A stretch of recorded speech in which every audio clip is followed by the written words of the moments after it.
Attention to all the gamers out there. I know that you are familiar with the online game Players Unknown Battleground, Fortnite Battle Royale, Apex Legend, Valorant, Call of Duty, Counter-Strike Global, and League of Legends. But the question is, what would happen if the PC that you are using has low specification and you need to play? Yes, you are correct. Most of the time, you will experience lag while playing, and you will have to wait to continue. To all the music lovers, have you experienced watching an orchestra? You will notice that there is always a conductor who stresses the musical pulse so that all the performers can follow the same metrical rhythm and provide a very good performance. But what happens if the conductor fails to give the correct music pulse? Yes, you are correct. The orchestra will fail to produce a good music. To all the sports fanatics, you will notice that there is always a coach in a team that motivates, that inspires, and direct the plays which the members of the team must follow in order to win a game. He or she is someone who controls the talents of each player in order to maximize everyone's potential. But what if the coach fails to lead his or her team? Yes, you are right. Most likely, the team won't get championship trophy they've been dreaming of. In the situations mentioned, the coach acts as the director of the plays, which most likely help games and championship.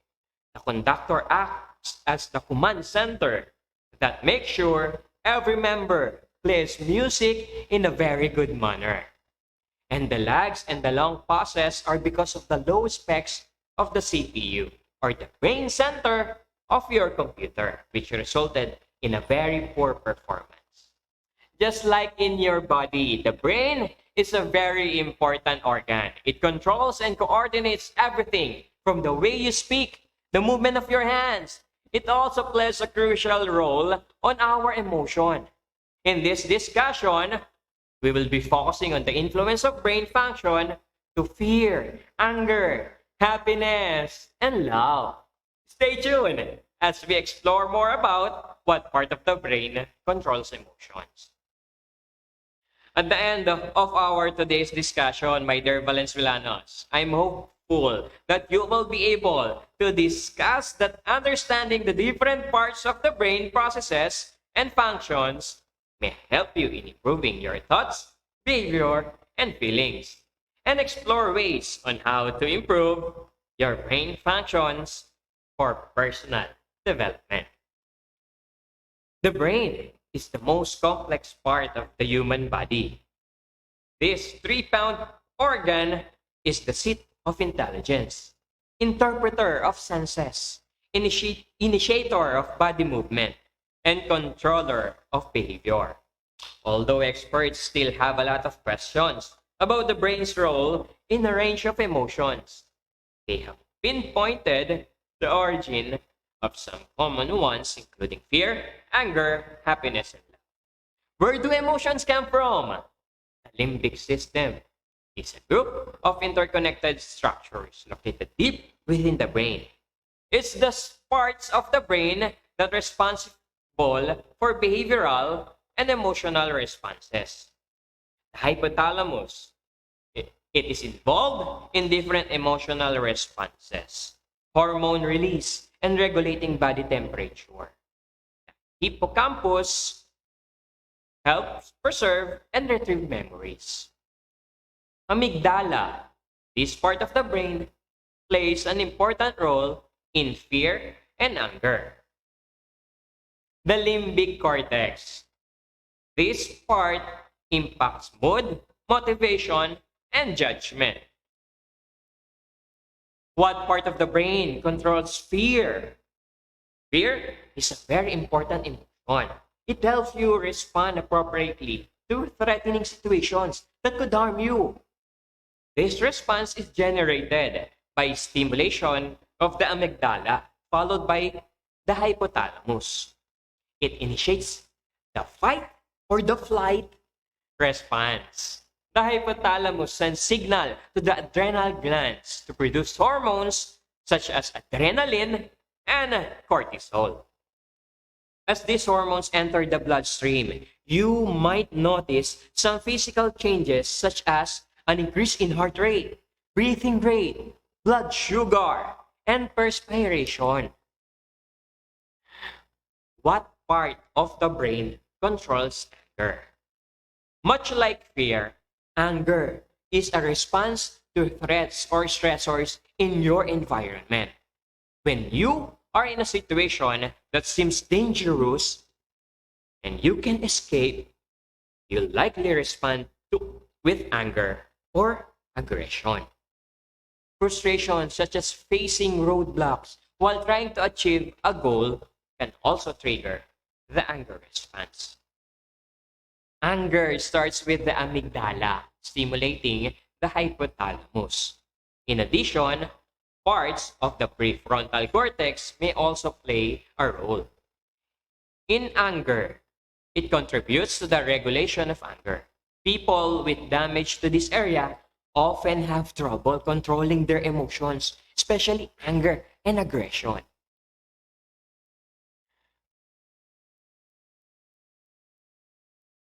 What part of the brain controls happiness?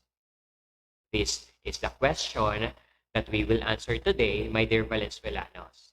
Happiness refers to an overall state of well-being or satisfaction. When you feel happy, you generally have positive thoughts and feelings.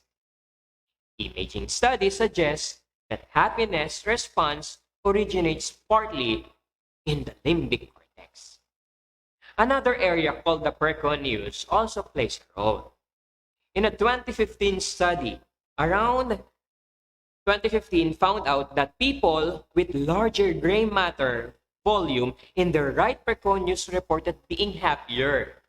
Experts think that the precuneus processes certain information and converts it into feeling of happiness. Now, let's ask what part of the brain controls love? It may sound strange, but the beginnings of romantic love are associated with stress. Response triggered by your hypothalamus. It makes more sense when you think about the nervous excitement or anxiety you feel while falling for someone. As these feelings grow, hypothalamus triggers release of other hormones such as dopamine, oxytocin, and the vasopressin. Dopamine is associated with your body's reward system. This helps make love a desirable feeling. Number two is oxytocin. It's often referred to as the love hormone. This is largely because it increases when you hug someone. It produced in the hypothalamus and released through your pituitary gland. It's associated with social bonding as well. This is important for trust and building a relationship. It can also promote a feeling of calmness and contentment. Vasopressin is similarly produced in your hypothalamus and released by your pituitary gland. It's also involved in social bonding with a partner. Many people think of the brain as a mystery. They do not know much about intelligence and how it works. When they think about what intelligence is, many people believe that a person is born either smart, average, or dumb, and stays that way for life. But new research suggests it shows that the brain is more like a muscle. It changes and gets stronger when you use it. And scientists have been able to show how the brain grows and gets stronger when you learn.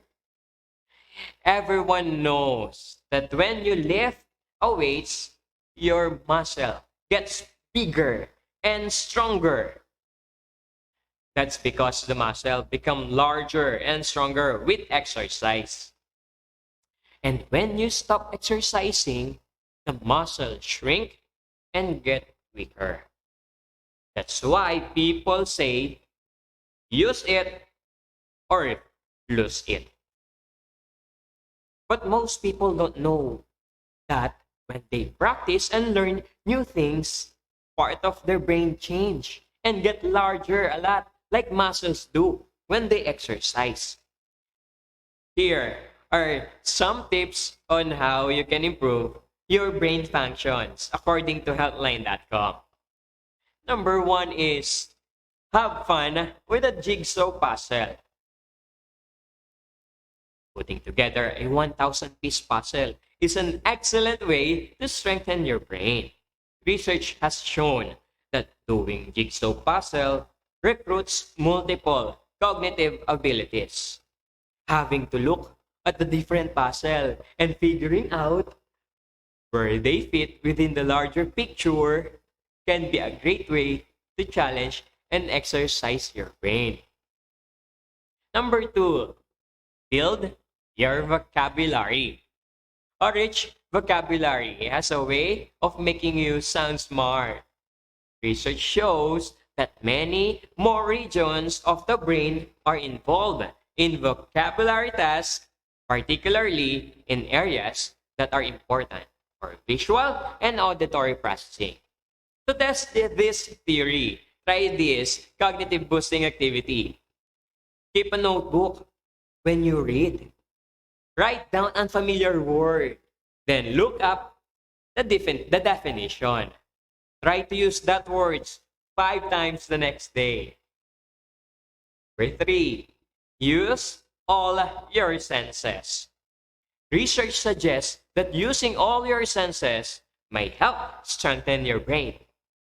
To give your senses and your brain a workout, try doing activities that simultaneously engage all your 5 senses. You could try baking a batch of cookies or going to the park while you focus on smelling, on touching, tasting, seeing, and hearing all at the same time. Fourth is learn a new skill.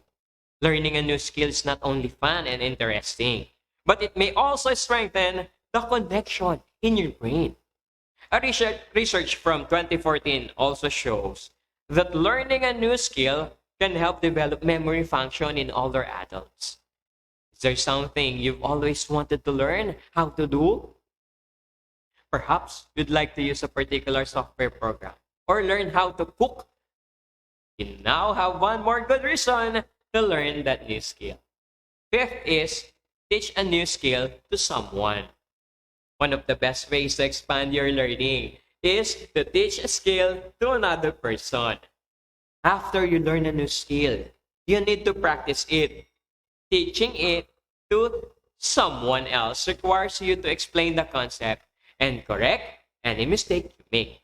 For example, teaching your brother or sister how to cook. Sixth is listen to or play a music. Do you want an easy way to increase your creative brain power? The answer may lie in turning on some music. According to a 2017 study, listening to happy tunes help generate more innovative solutions compared to being in silence. Which means cranking up some feel-good music can help boost your creative thinking and brain power. And if you want to learn how to play music, now is a great time to start because your brain is capable of learning new skills at any point in your life. Number 7, meditate. Daily meditation can calm your body, slow your breathing, and reduce stress and anxiety. But did you know that it may also help fine-tune your memory and increase your brain's ability to process information. Find a quiet spot, close your eyes, and spend 5 minutes meditating each day. 8 is learn a new language. According to researchers, you can boost your memory and improve your mental functions by becoming a student of a new language at any time of your life. 9, focus on another person. The next time you interact with someone else, take note of the 4 things about them.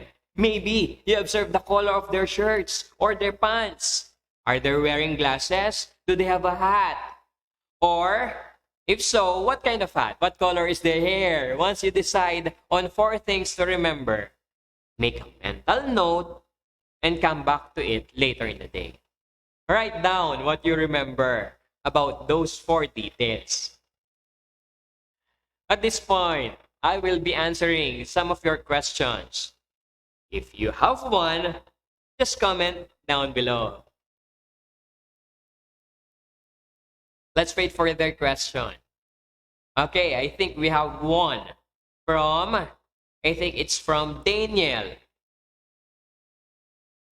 Sir, is playing video games good for our brain? That's a very good question, Daniel.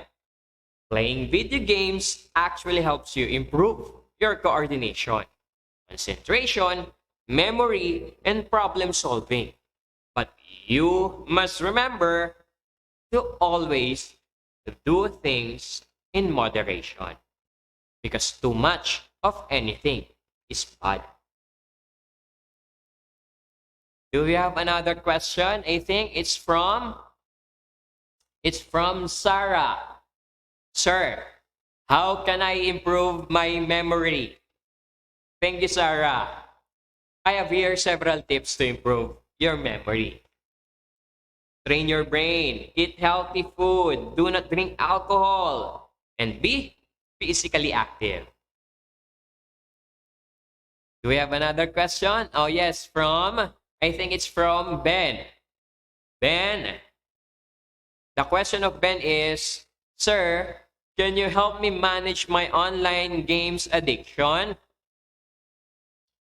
Thank you, Ben. The first thing that you should do is to gradually stop playing.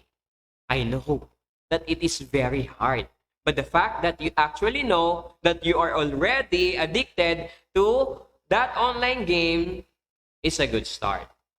Another thing that you can do is to put away the device that you are using for those online games. You may ask the help of your parents. Most importantly, seek the help of your guidance counselor. You may also ask the help of other mental health professionals to help you manage your addiction. There are a lot of online mental health institutions which offer their services for free.